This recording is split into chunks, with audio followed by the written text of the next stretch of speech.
alifanya dhambi na makosa, kwa sababu hakuna mwanadamu aliyemkamilifu, lakini Baba anajua moyo wake. Na kama tulivyowaambia, msamaha wa dhambi Yesu Kristo ameuacha kwamba watu watangaziwe msamaha wa dhambi kwa wale ambao watakao. Kwa hiyo tunaamini kwamba alifanya kitu fulani. Sisi tunaweza tukasema hata kama tunajua ambayo itakuwa kwamba huyu mama alikufa na Kristo. Hivi ushuhuda ambao kapenda nisema juu ya huyu mama ni kwamba alipofika hapa Marekani, akufikia hapa Columbus, alifikia state ya Nevada kwa mjukuu wake Nebraska. Kule alikuja kama miezi 6 akaja hapa kwa mjukuu wake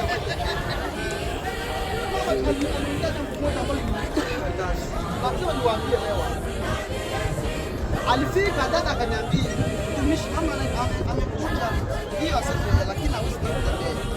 Basi watumishi wala bado wanaishi nao mara moja, nenda kila mara nyumbani, nilienda kila mara kumtumikia pale nyumbani kila mara.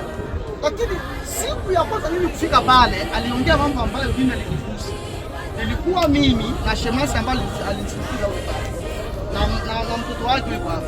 Wakati aliponiona nimevalia sare natoka kanisani, naenda pale nikiwa na vifaa maalum, aliongea jambo moja. Alisema hivi, kumbe ule Mungu. Tukashangaa pale. Unaona? Kumbe ule Mungu. Shemashi akatabasamu. Sasa mama naona anazeeka kabisa. Anasema Mungu kama alivyo siku zote. Nikamwambia haujajua ambacho anaongea. Baadaye tukafanya huduma, mtoto wake naye akatabasamu na mama.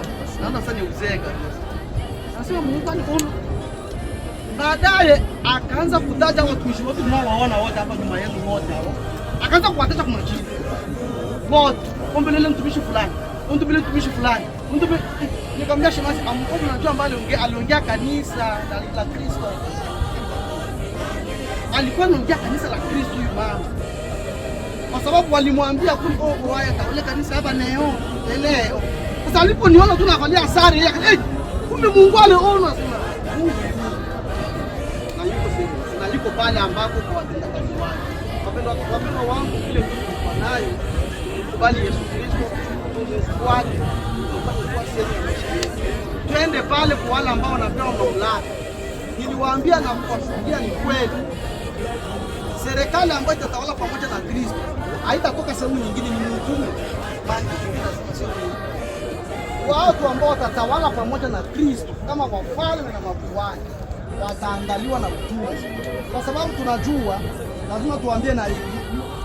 Tunasubiri Yesu aje. Atakapokuja Yesu atakufua watu. Wale ambao watafufuliwa mara ya kwanza, kwa sababu kuna kufufua aina mbili. Wale ambao watafufua mara ya kwanza ataenda nao, ataenda kuwaonyesha mbele ya Mungu kwamba hawa ndio walikuwa watiifu na walitii neno. Baada ya pale kutakuwa harusi ya mwana kondoo. Mungu atampatia Yesu pale. Yesu atakuja kutawala hapa duniani. Itaitwa miaka 1000 ya amani. Miaka 1000 baada ya miaka 1000 Yesu atafutisha ufalme tena kwa Mungu. Ase Baba nimetawala. Shetani tena ataachiliwa. Atadanganya watu, atafanya ziki kubwa na mambo mengine. Baada ya pale Mungu atafanya hukumu. Atafufua watu wote. Nasema watu wote watafufuliwa hiyo siku. Na watenda dhambi, na wanani, na wasio wa Kristo, na wa Kristo, watu wote watafufuliwa. Baada ya pale kutakuwa hukumu sasa. Ndipo pale wanasema kwamba watu wamoja watakuwa mkono wa kulia na wengine mkono wa kushoto. Baada ya pale ule Bwana mwenye heri atasema, nyinyi ambao mko kwenye mkono wa kulia, nilikuwa na njaa mlinipatia chakula. Mlinikaribisha nilipokuwa mgeni. Nilikuwa nimefunga mlinitembelea. Wale waheri watamuuliza, Bwana tulikuona wapi tuwapatia chakula? Asema ulipokuwa unawatendea wale wadogo walikuwa ulikuwa unanitendea mimi.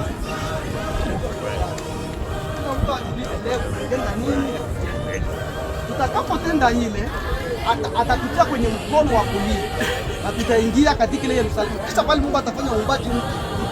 ndio kutakuwa ile Yerusalemu mpya ambayo watu wataingia, wataishi milele. Ile ndio tunaamini.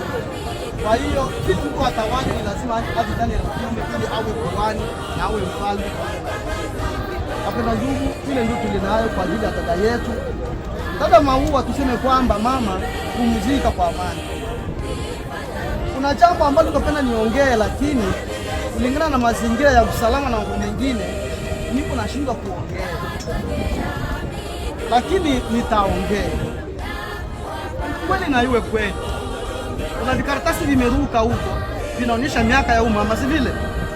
Sio miaka yake ya kweli, ila ambao mnaona hiyo ni kweli. Tuongee, mama aliishi kweli. Sisi kama kanisa tunamshuhudia, alibatizwa akaidhinishwa. Mama amekuwa na miaka 83, lakini ukiangalia kule ni miaka 17. Amekuwa na miaka 83. Alizaliwa 43 mama. Alifanya mambo mengi sana katika kanisa letu. Huyo mtumishi wake, huyo mume wake ambao mnamuona hapa, mtumishi wetu wa zamani sana, mzee wetu wa zamani sana. Sote hapa tuko matunda ya hii kazi. Kwa hiyo mzee amebatiza wengi, ameandaa wengi. Sasa mnavyojua mke wa mtumishi anakuwa sana, anapokea wageni kila mara, anatoa chakula, anatandikia wageni. Huyu mama alifanya mambo mengi sana ambayo mengine niko na shida hata kuongea, na ndio maana anasema kwamba moyo wake na nafsi yake Mungu anaiona, na kwa sababu alimrudilia Kristo atamkubali, atakufuka pamoja na Kristo ile siku na ataenda kuishi furaha milele. Ile ndio tulikuwa nayo tu. Tunaweza kwamba pamoja Mungu abariki neno lake kwanza leo milele. Amen. Amen. Amen.